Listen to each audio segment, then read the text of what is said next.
নমস্কাৰ, মই প্ৰণৱ গগৈয়ে আপোনালোকক মোৰ অন্য ভিডিঅ'লৈ স্বাগতম জনাইছোঁ। মই আজি যাবলৈ ওলাইছোঁ বৰপথাৰ সমষ্টি জিলা ধনশিৰি মহকুমাৰে মধ্যমপুৰ যি ৰাস মহোৎসৱ আয়োজন কৰিছে। এই ৰাস মহোৎসৱত কিমানখিনিনো আচলতে আগবাঢ়িছে আপোনালোকক জনাবলৈ। ৰাস পূজা আৰম্ভ হ'ব 14 নৱেম্বৰৰ পৰা। আৰু এই ভিডিঅ'সমূহ আপোনালোকে পাবলৈ হ'লে যদি ফেচবুকত চাই আছে পেজটি ফ'ল' কৰি ৰাখিব, আৰু যদি ইউটিউবত চাই আছে তেনেহ'লে ছাবস্ক্ৰাইব কৰি বেল আইকনটো টিপি ৰাখিব। তেতিয়াহ'লে বিশেষ দেৰি নকৰোঁ, ব'লক পোনে পোনে আপোনালোকক মই ৰাস পূজাৰ কেনেকুৱানো আয়োজন কৰিছে তাকে দেখুৱাবলৈ ওলাইছোঁ।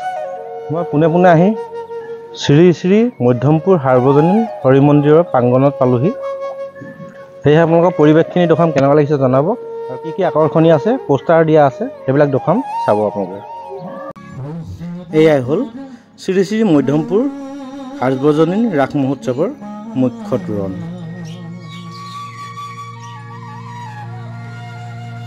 শৈক্ষিক আৰু সামাজিক সংস্থাৰ উদ্যোগত ৰাষ্ট্ৰীয় বাণিজ্য আৰু আনন্দ মেলা 41তম মধ্যমপুৰ সাৰ্বজনীন ৰাস মহোৎসৱ। মই পোনে পোনে ভিতৰৰ অংশলৈ সোমাই গৈছোঁ। বৃহৎ ডাঙৰ পেণ্ডেল হৈছে, এইফালে হোটেল থাকিব, এইবিলাক বা দোকান সোমাই থাকিব, বজাৰ। গেটখন ধুনীয়া বনাইছে, কিন্তু একেবাৰে ফিনিচিং হৈ গ'ল। সেইটো মানুহ এটা লগ পাই গৈছোঁ মাজতে।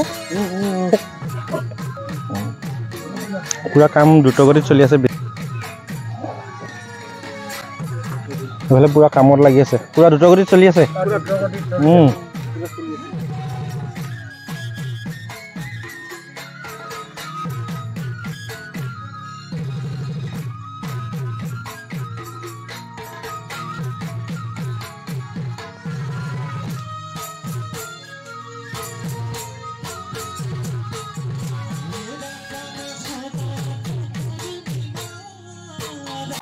মধ্যমপুৰ সাৰ্বজনীন হৰি মন্দিৰ আৰু মধ্যমপুৰ ৰাস মহোৎসৱৰ এই মহোৎসৱ এইবাৰ 41তমত উপনীত হৈছে। আৰু এই 41তম ৰাস মহোৎসৱৰ বিস্তৃত কাৰ্যসূচী ইতিমধ্যে সম্পূৰ্ণ সাজু হোৱাৰ পথত। বিভিন্ন উপসমিতিসমূহে ইতিমধ্যে তেওঁলোকৰ যাৱতীয় কাৰ্য প্ৰায় সমাপনৰ দিশত আগবাঢ়িছে। এইবাৰ ৰাসত এক বাণিজ্য মেলাও এখন থাকিব। এই বাণিজ্য মেলাৰ ইতিমধ্যে তেওঁলোকৰ যাৱতীয় কাৰ্য ব্যৱস্থা তেওঁলোকে যুগুত কৰিছে। তাৰোপৰি এই ৰাস মহোৎসৱৰ যি ভক্তিমাৰ্গৰ ব্যৱস্থা, সেই ভক্তিমাৰ্গৰ ব্যৱস্থাসমূহো পূৰ্বৰ দৰে অটুট থাকিব। আৰু যি মৃন্ময় মূৰ্তি থাকে, সেই মৃন্ময় মূৰ্তি আকৰ্ষণীয় ৰূপত সজাই পৰাই তোলা হৈছে। আৰু সেই মৃন্ময় মূৰ্তি এইবাৰ কিছু এক ব্যতিক্ৰমী ৰূপত উপস্থাপন কৰা হ'ব। আহক আমি সকলোকে এই মধ্যমপুৰ সাৰ্বজনীন ৰাস মহোৎসৱলৈ সকলো ৰাইজক স্বাগতম জনাইছোঁ, আদৰণি জনাইছোঁ। আৰু সকলো ৰাইজক আদৰাৰ বাবে ইতিমধ্যে সম্পূৰ্ণ প্ৰস্তুতি পৰ্ব প্ৰায় সমাপ্ত দিশে অগ্ৰসৰ হৈছে। মন্দিৰৰ ভিতৰ ভাগলৈ যাম, তাতে মূৰ্তি আছে, মূৰ্তিসমূহ আপোনালোকক দেখুৱাম। এয়া শ্ৰী শ্ৰী মধ্যমপুৰ হৰি মন্দিৰ।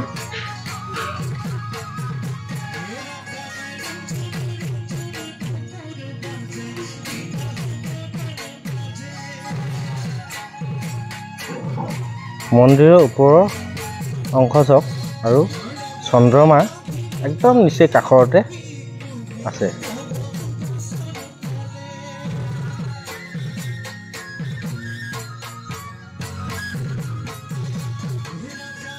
আপোনালোকক পোনে পোনে মূৰ্তিসমূহ দেখুৱাওঁ। সন্মুখতে আছে এটি হৰিণাপ।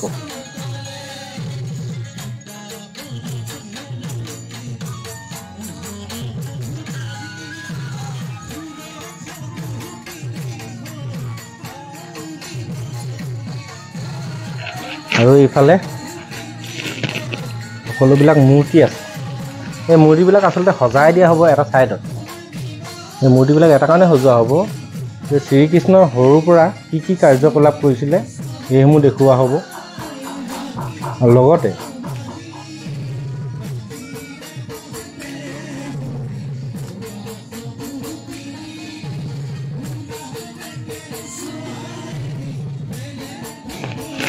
আৰু ইয়াৰ মেইন শ্ব'টো আপোনালোকক সেই সময়ত দেখুৱাম যিটো সময়ত নেকি ৰাস আৰম্ভ হ'ব।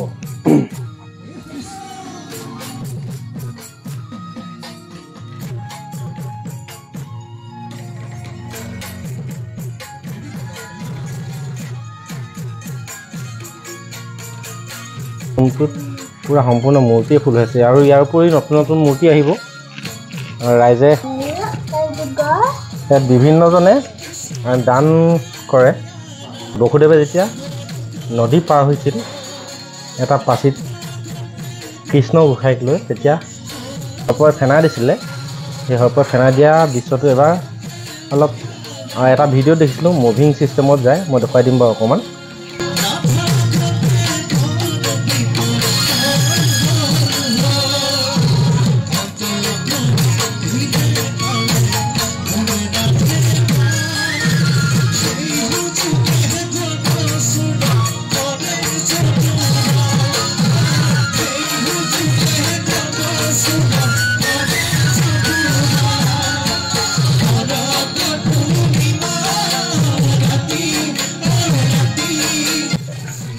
ইয়াতে ইমানখিনি মূৰ্তি আছে। এই মূৰ্তিখিনি 14 নৱেম্বৰ দিনাখন সকলোবিলাক স্থানে স্থানে স্থাপিত কৰি দিব। আৰু পোনে পোনে এতিয়া যাওঁ মই মণ্ডপ কোনফালে কেইটা হয় সেইখিনি দেখুৱাম। সেইফালে ইয়াতে মেলা,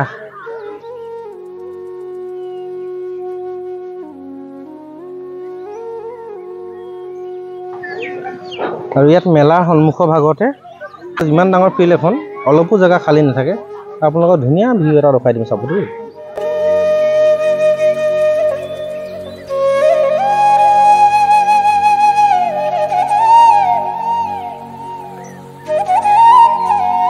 এইফালেও দোকান আছে, মানে ফিল্ডখনত এফালে দোকান এফালে কিবা এনেকৈ সম্পূৰ্ণ পূৰা বন্ধ হৈ আছে।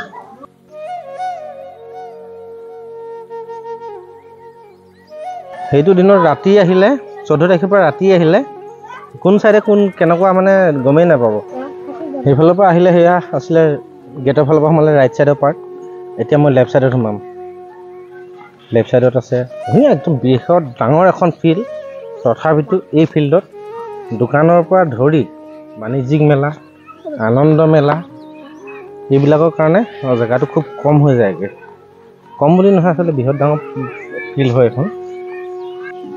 ইয়াতে দেখিছে, ইয়াক গেটৰ নিচিনা দেখি পাইছে হয়নে? কিন্তু আজি গেটৰ দৰে দেখি পাইছে। ইয়াক ভালদৰে যদি প্ৰত্যক্ষ কৰা হয়, পৰ্বতৰ আকৃতি দিছে, গোবৰ্ধন পৰ্বত। আহিব, ভাল লাগিব। আচলতে অলপ ইউনিক কৰিব বিচাৰিছে, বেলেগতকৈ বেলেগ। ধৰি লওক আগতে ইমানখিনি ৰেডি কৰা নাছিলে অন্য বছৰত। এই বছৰত পূৰা ধুনীয়াকৈ সজাই পৰাই তুলিছে। ইয়াতে মূৰ্তি স্থাপন কৰা হ'ব। ভিতৰত আপোনালোকক যিখিনি মূৰ্তি দেখুৱাইছিলোঁ, এই ছাইডৰ পৰা এনেকৈ মূৰ্তি পূৰা একদম দূৰলৈকে এনেকৈ মূৰ্তি দিব ইয়াত। এইখিনি মূৰ্তিখিনি বহুত আকৰ্ষণীয় হ'ব। সেই দিনটোত মই দেখুৱাম। আৰু ইয়াৰ কাষতে ইয়াত আছে বাণিজ্য মেলা। বাণিজ্য মেলা ইয়াত দুটা পাৰ্ট কৰি ৰাখিছে। সেইটো দিনলৈ বহুত ধুনীয়া সুন্দৰ এটা পৰিৱেশ হৈ উঠিব। আচলতে ইয়াতে কোনো এতিয়া বৰ্তমান চাইনবোৰ্ড নাই কাৰণে প্ৰত্যক্ষ হোৱা নাই। এই যিখন বাণিজ্যিক মেলা আছে, বাণিজ্যিক মেলাৰ কাষতে চেলফি জ'ন হ'ব। মই পৰিৱেশটো দেখুৱাইছোঁ। ইয়াত তাই ফুলবিলাক চাই আছে।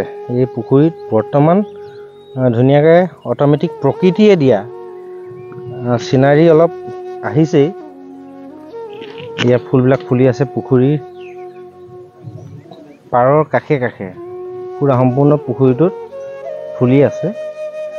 তো ইয়াতে হয়তো লাইট ফিটিং কৰি মেলি ধুনীয়াকৈ যিটো ভিউ আছে, এই ভিউটোৰ লগত মিলাই হয়তো ইয়াতে চেলফি জ'ন যদি সময় সুবিধা মিলে যদি সময় আহি হৈ যায় তেতিয়া ইয়াতে চেল্ফি জোনটো ৰেডি কৰি ল'ব। মূল মণ্ডপৰ কাষতে ধুনীয়াকৈ সেই চেল্ফি জোন বাণিজ্যিক মেলা আৰু মূৰ্তি কাকে মানে এটা ছিষ্টেমেটিক বনোৱা হৈছে। মানে অন্য এটা বস্তু নাচাওঁ বুলি ক'লেও অট'মেটিক ছাইডত সন্মুখত নজৰত পৰি যাব। সেই নজৰত পৰাৰ লগে লগে বেলেগ এটা ঠাইলৈ আহি যাব ধুনীয়াকৈ। তো এয়াই আছিল মধ্যমপুৰ সাৰ্বজনীন ৰাস মহোৎসৱৰ যি কৰ্ম চলি আছে দ্ৰুত গতিত অকণমান দেখুৱালোঁ। ভিডিঅ'টো কেনেকুৱা পালে জনাব কমেণ্ট এটা কৰি। যদি আপোনালোকে ফেচবুকত চাই আছে পেজটো ফ'ল' কৰি ৰাখিব। যদি ইউটিউবত চাই আছে তেতিয়া চেনেলটো ছাবস্ক্ৰাইব কৰি বেল আইকনটো দবাই ৰাখি থ'ব, যাতে এনেধৰণে ভিডিঅ'বিলাক পাই যাব। মই যিহেতু নামঘৰৰ গুৰু আসন নিৰ্মাণ কৰোঁ, নামঘৰৰ আসন, ভাওনা, হৰিনাম এনেকুৱা ধৰণৰ ভিডিঅ'বিলাকে দিম আৰু ব্লগ ছিষ্টেমত দিলেও এনেকুৱাবিলাকে হ'ব। তো আপোনালোকে চাব। তো ভিডিঅ'টো কেনেকুৱা লাগিল জনাব। Thank U.